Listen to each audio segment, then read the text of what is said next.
welcome back to my channel. Today we are back again.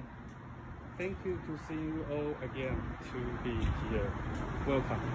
So today, remember we talked about behavioral intervention last time.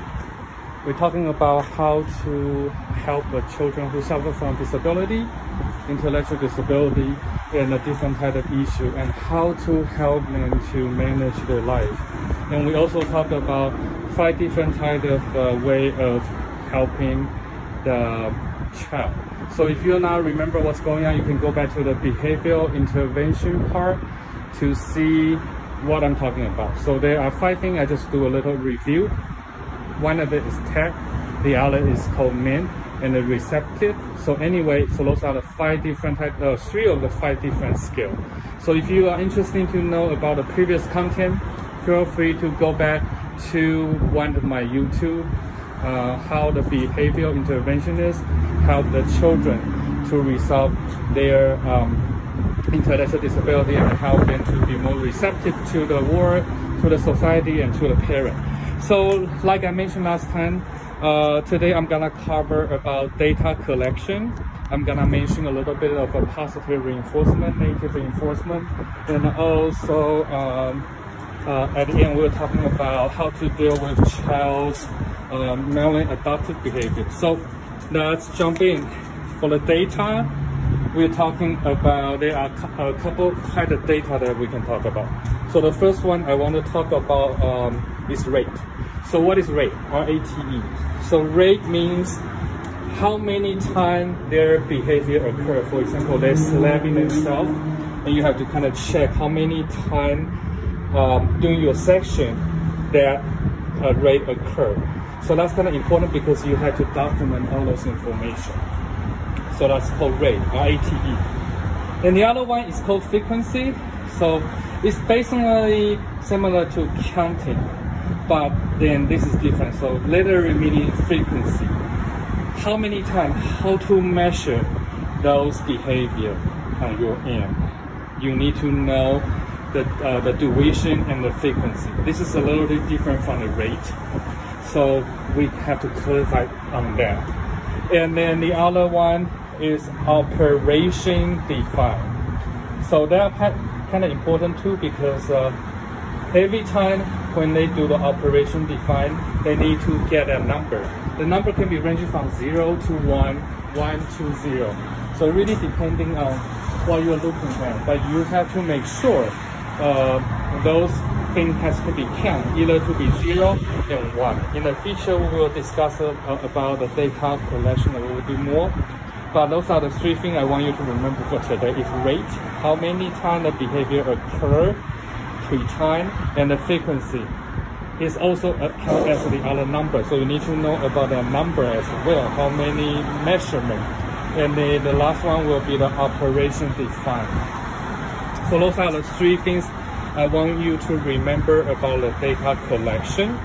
And now let's jump into positive reinforcement. So literally mean positive reinforcement means that you're creating, you kind of add in the behavior when the behavior occur that does not meet the requirement. So let's say the child or the young adult kind of misbehave. Okay, let's say they steal something. Let's say the female child or female teenager steals something. And what are you gonna do? So you have to make that correction and tell them not to do it. If they behave badly, let's say something else. Stealing definitely is kind of a serious offender. But let's say they just yelling at you. So the important thing about the positive reinforcement is you need to do it right away. You need to, when a behavior occurs, you have to find a way to increase that positive reinforcement. Maybe give them an incentive, take them to the nail salon to get a haircut for the female children or female teenager. That's one of the positive reinforcement. Basically, you add a certain behavior to make them accept that behavior. So that's called positive reinforcement. And the negative reinforcement definitely is just reduce. You want to reduce that behavior, so you have to take away something, right? You have to take away something from that. And then there is a thing called the latency, hasty response. Those are important things too, because like I said before, whatever the behavior occur, the best way to address those behavior is to make sure that the behavior will be reduced right away. So the incentive need to be applied at that moment. You cannot wait for the other time. So the other word, the duration is very important. So the reinforcement as defined is you define when you deliver something. You have to deliver right away. And then last thing we're going to talk about is maladaptive behavior. So basically, this is how to spell M-A-L-A-D-A-P-T-I-V-E,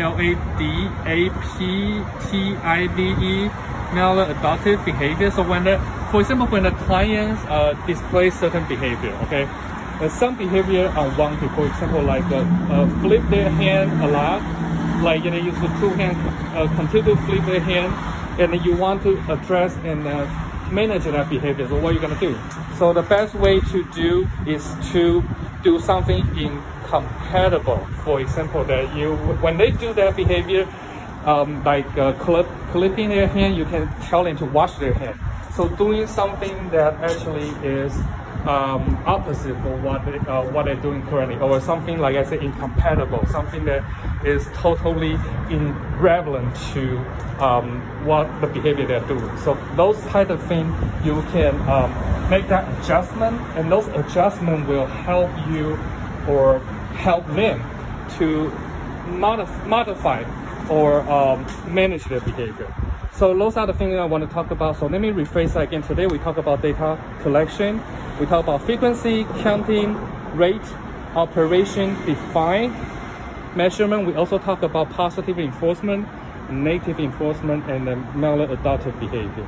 So if you do have any question about all those definitions, the term, and how to apply to it, feel free to send me an email or provide any type of feedback. And then if you like my channel, feel free to subscribe one more time. So that's it, and I hope I see you again next time. I hope you all have a good day today. Okay, bye-bye.